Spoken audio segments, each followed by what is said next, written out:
Captains for this week on offense will be Gator Hoskins and Cato, and on defense will be Rouse and Lovett. So those guys have all been captains before, but also be critical this week that the other 15 of them, step up and provide great leadership. As you all know, it's going to be a great challenge for us. East Carolina is a really good football team that's very well coached. Ruffin's done a tremendous job down there, and to beat the best team in North Carolina looks to me like they beat both NC State and Carolina, which is a big deal for those guys. I think if you look at that football team, it starts with their quarterback Justin Hardy. He's having an MVP type year. They got 1,000-yard rusher in Cooper, and they probably got the best receiver, not probably, but the best group of receivers that we've seen all year.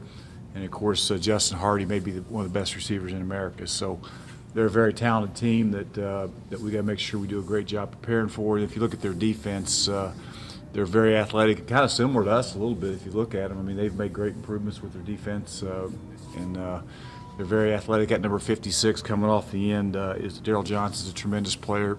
Creates pressure with pass rush. So it's going to be a great atmosphere. It's going to be a great game, and two good teams going at each other, and we'll see what happens. Doc, how about the convergence of Senior Day coming with a game that's this important? Well, I think it's great anytime you can play at home. This kind of game, this time of magnitude. I was just telling somebody earlier, I think anytime that you have a short week, it's great to be able to play at home. With a quick turnaround like we do. This is already Tuesday for us, so this will be a Tuesday practice, and we'll pad it up and go get after it. So, having the opportunity to play at home was great. Having, of course, getting the honor to see. We've got some great seniors. I mean, there's some seniors that have done just a tremendous job. There's 3 or 4 of them that were here when I got here. That's about all that's left, and those guys deserve a heck of a lot of credit, and they get to be able to honor them on this last regular season game. Hopefully, get one more is just huge. And this is a larger group of seniors, and this is a group of seniors that you've praised a lot in terms of their leadership. What's that been like to kind of have a larger group and a group that has taken responsibility for that? I think anytime when you talk about having a good football team, normally your seniors play their best football. And I think if you look across that board and you see Brandon Sparrow right now playing the best football he's played since he's been here. You see Matarius Lovett at corner. He's had just a tremendous year. Garrett Scott's played extremely well. Schooler is playing his best football at offensive guard. Mumu, the transfers, has played very well for us. So I'm sure I'm leaving somebody out there that we don't have a lot of senior. Bazzy's a guy that just playing Gator and just go right down the list. Talaferro. That's a good group of seniors that, without doubt, are playing the best football of their career. And when you're a successful football team, that happens because, number one, they become great leaders. They take ownership in the team. And when your seniors play their best football, normally your team's pretty good. What is it about this game that brings out the best on both sides? Yeah, it's amazing. You think back early, the last 2 years, it's just been unbelievable games. It's come down to 2 overtime games. And, when you got 2 good football teams that are pretty evenly matched, sometimes that happens. And, I just happened to look through that stat sheet on Conference USA, and it looks like as you go down that list, about whether it's East Carolina or Marshall, we're 1-2 in just about everything, whether it be defense, offense, kicking game, whatever. And, again, Ruffin's they're very well coached. They got tremendous athletes, and it's going to be a fun game. Like we talked about all along, I came here and took this job to have the opportunity to play for championships, and that's what this fan base wants. That's what you all want. That's what the town, the city, the school, and everybody wants. And here we are. We're here late in November, and we got that opportunity, and it's fun. It's a heck of a deal. I'm excited about it. I know our team is, and we're looking forward to it. Back to their defense, and they are pretty much in the same boat yours was. What's different with them style-wise, mentality? Well, Coach Smith's done a tremendous job with them. He's Ruffin hired him as the defensive coordinator. I'm sure Ruffin's got his fingerprints on it too because Ruffin's a defensive coach. But it's the same. They got some different personnel in there too, a little bit like us. They've got some new faces up there that are playing extremely well for them. They're really sound. They're well coached. They tackle extremely well, and they're athletic, a little bit like us. We've Chuck and our defensive staff have done a tremendous job. But there's also 12 or 14 new faces out there. Jason and I were going over. We got to nominate for the all-conference stuff, and we're just looking at some of our guys, and there's 5 or 6 freshmen on defense for us that have made big-time contributions. You got Neville Hewitt, who's a new guy. Taquan Lang being a freshman. Taj Letman's all newcomers. So, you see all those new faces out there that are coached extremely hard and extremely well, you're going to get better. And East Carolina has some of the same things going with their, with their defense. You mentioned the seniors playing their best football of their careers at this point. How nice is it to have a group of guys who are hitting their stride and hitting their peak at this time against East Carolina? Well, it's critical, and I've said all along that your good football teams get better every week. It's important, that you, as a football coach, that you see your team make improvements throughout the year. And at the end of November, I talked earlier about you remembered what you do in November. We had 5 games in 29 days or whatever it was. Well, heck, we've been through we got 4 of them right now, and we've passed all 4 of those tests, and now we're at number 5. And whenever you're playing your best football at this point, then normally you're in contention to do something pretty special, and we are. So, it's important we get better this week. That's the message I gave our football team on, lose track of days here, but on Sunday, when we met last night, was, we have to get better this week. You've done that for 4 straight weeks and improved as a football team. Don't forget what got us there. We got to get better this week as a football team and make sure we're better Friday than what we were last Saturday. So that has to happen, and that's why today's practice is so important. Has Ralph surprised you at all for missing as much time as he has to come back and be as effective as he has No. right off the bat? No, I mean, I saw what little bit I saw in the spring prior to when he tore his Achilles. He's a dominant player. Now, I tell you what I think happened. I think JC has done a tremendous job of managing him. With his reps, the way we practice with him, and all that. We take care of. He's like, we call him the old man. We're trying to take care of him. I mean, we try to limit his reps in practice. We try to make sure we know exactly what's going on with him, and everything he does. Game reps. He didn't play a whole lot in that second half Saturday, and so when we can get him out of there, we do. So. It didn't surprise me, but, knock on wood, he's been able to play and hold up, and I'm glad he has. He's a good player. I was going to say, because when he was healthy 2, 3, however many years ago, I'm sure you're like, well, at 100%, this guy can go, and now he is, and here he's going. It's amazing. I didn't see enough of him, to be honest, until that one spring prior to his Achilles. I mean, since I've been here, he's been hurt just about the entire. He was hurt 2 years in a row there, and poor guy's. It's amazing. I've said all along, for him to still, be able to go out there and have the desire to go play after what he's been through, the adversity that kid's been through, and to come back and still want to play football is amazing. I mean, he's been through back surgeries and Achilles surgeries and everything. Most people that have gone through what he's gone through would have hung it up a long time ago, but he's stuck in there and overcome the adversity, and he's really an amazing story. What he's done, and he's just a wonderful kid and a great kid. With his situation sort of in flux, he approaches every game. He told us flat out. I mean, I approach it like every game's my last, and so he is listed as a senior, even though there's some opportunities there. But he's wanting to make sure and pass that mindset on to everybody. Hey, it doesn't matter freshman, sophomore, junior. Every game could be your last. Well, he does, and he relays that message to our kids multiple times. I mean, he understands, and nobody knows better than he does. I mean, it's been his last multiple times, and he just, like I say, he just keeps overcoming that adversity, and he's a great kid, and he needs something really good to happen for him because he sure deserves it. He'll get another year. I mean, there's not going to be a question whether or not he's going to get another year or not. He'll have one, so he's got to make that decision. But on our part, I hope he comes back, and I think he will because he's just such a tremendous kid and a great asset to our program. This will be a matchup of the clear-cut top 2 quarterbacks. First, what does Carden do for them? Why is he so difficult to defend? And second, Cato's pretty much ready for this game in his 36th or 37th game.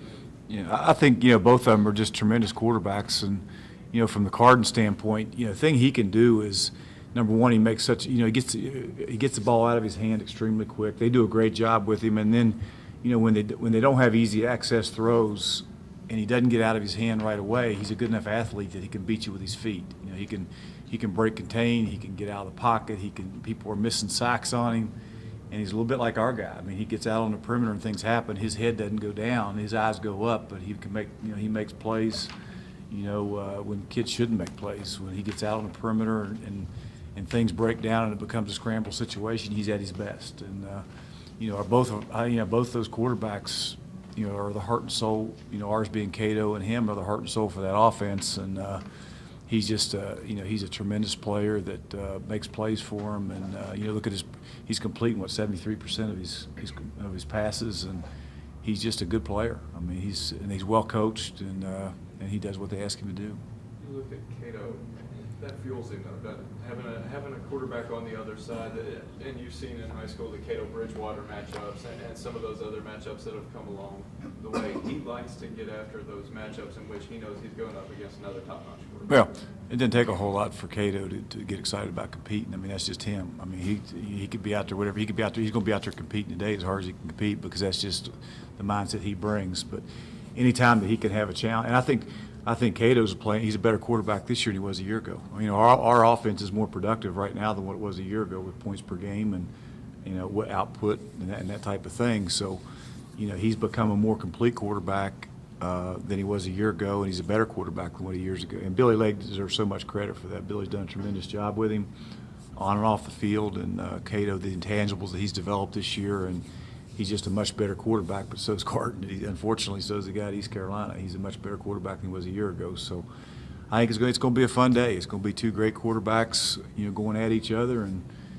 I know that both of them are really competitive, and it's going to be fun to watch. What switches flipped in Cato in the last 4 games? So through the math, he had 17 touchdowns against 1 interception. Yeah, I mean, I think Billy Legg. I mean, like I say, Billy Legg deserves so much credit because, and Cato because he studies the game. I mean, he prepares. You know, you watch that kid. As far as preparation is concerned, I mean, he's constantly thinking football and constantly preparing. And Billy's done a great job preparing him. And you know, I don't know what his red zone completion is. I mean, he's had 1 interception, the next number of touchdowns. Who knows what that even is in his career? But he's just, you know, he's Cato's exceptional. He's got, you know, football smarts, whatever. He's got it, you know, and he loves the game. He competes. He works at it, and again, Billy Legg deserves a whole lot of credit for his development. But did you see a change in him after the Middle Tennessee loss? Because it was obvious how frustrated he was after that game, that one that he felt just kind of slipped away.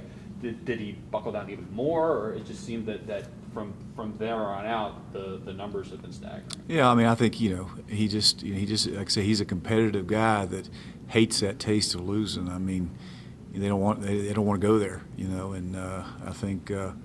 You know, I'm not saying he needed a wake-up call. That's not it at all. I mean, and he played pretty well in that game right there. I know we scored 45 or whatever we scored there, but you know, he's just a competitive guy that hates to lose, which is a good thing. And I think the one thing that I said after that, I don't remember what game it was, but this football team, including Cato, have found ways to win games instead of ways to lose games. I think they're starting to develop that, and you know, they just hate to lose, and they refuse to lose, and that's a good thing, and it's a good quality to have in your team right now. You talked about Carton and being able to get outside the tackle box and be able to extend plays. How important is it going back to those defensive tackles and defensive ends of keeping him forced inside the pocket, not allowing him to get downfield and scramble? Well, there's no question. You got to be able to do that, and you got to be able to get pushed to prevent him from stepping up and getting out of the pocket. And you know, the ends can't get. You know, they got to get the quarterback depth and not overrun it, so creating lanes in there for him to escape. But there's no doubt that he creates issues when he gets out of the pocket, and when you have the opportunity to get him on the ground and sack him, you better do it, because if you don't, you got problems. So it's going to be a great challenge for us. And going back to that, so many quarterbacks that you faced like that this year with Jarquez Johnson, Eric Souza, and so forth. How much does that lead into the preparation coming in this week? Well, it's no different. I mean, we'll prepare and coach up the same things that we do against those guys. It's level, you know, the level of the defensive ends get up the field, and you know, if you got your games going on, you know, you got to make sure you contain him. But it's, and you're right. I mean, from the Tettletons to the Sosas to the we've seen a lot of those type of guys, you know, this year, and this guy here, just we got to do a great job, because, like I say, when he does get on the perimeter, normally good things happen for East Carolina, which is not good for us. This team has lived up to its end of the deal. It said it wanted to do this, and now here it is at this game. So what is your message about fan support on Friday? Well, you know, I just think, you know, like I say, we waited, it's been 11 years since we had the opportunity to play a game of this magnitude, you know, here at the Jones. So, I mean, I think that our message is number one, our team loves to play here. They love looking up in those stands and seeing a lot of Kelly Green up there. And, you know, I think the message to any football fan out there, I mean, if you want to see a good, you know, a couple of good football teams go at each other, Friday will be a good opportunity to do that. And, you know, like I say, we need our fan base to show up, and, you know, our kids feed off of that. And, you know, our kids are, again, I can't tell you how excited they are to play, you know, on Friday, and they're looking forward to the great crowd that we will have. Are you disappointed to see this game go? I know it's a tough game, but I know there's a connection between ECU and Marshall that goes back for a long time.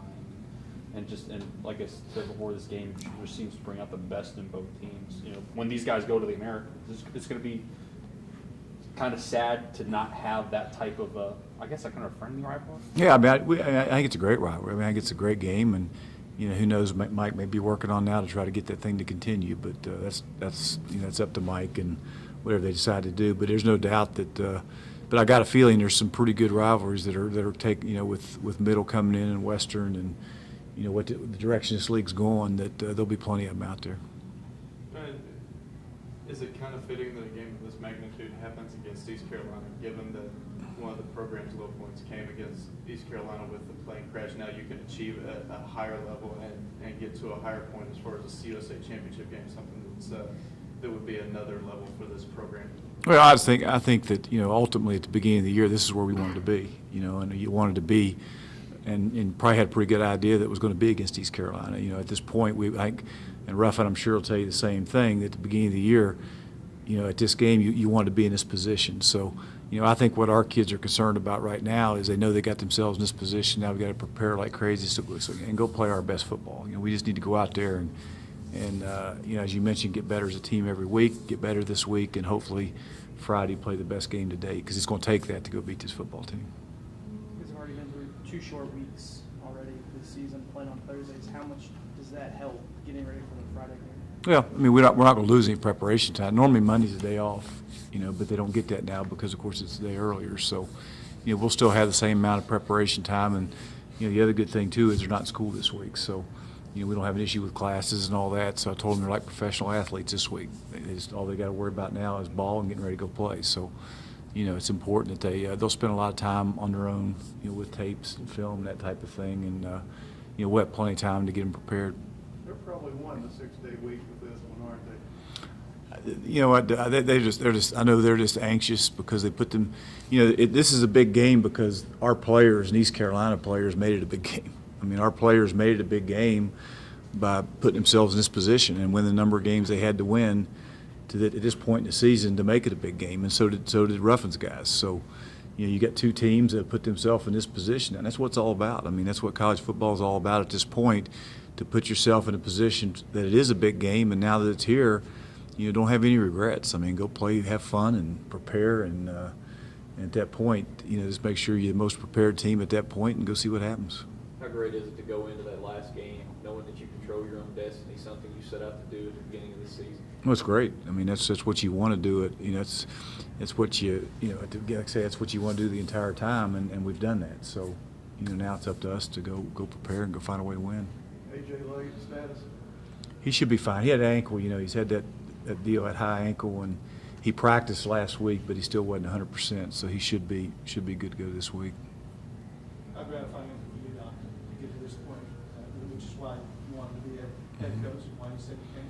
Yeah, I mean, you know, what's gratifying to me is to have the opportunity to give this fan base and Marshall and the community and all that the opportunity to go play for championships again. You know, and I've mentioned many times that you know, I wouldn't have taken this job if I didn't think we could win championships. I saw it happen in the 90s, and it was winning his team in college football in the 90s and early 2000s, and there's no reason it can't be that again. And you know, I think we're getting closer, you know, and we'll see how it goes on Friday. But it's exciting for me, you know, to be able to put our team in this position, and our fan base and our school and all that, to have the opportunity to get it back to where they want it and where it deserves to be.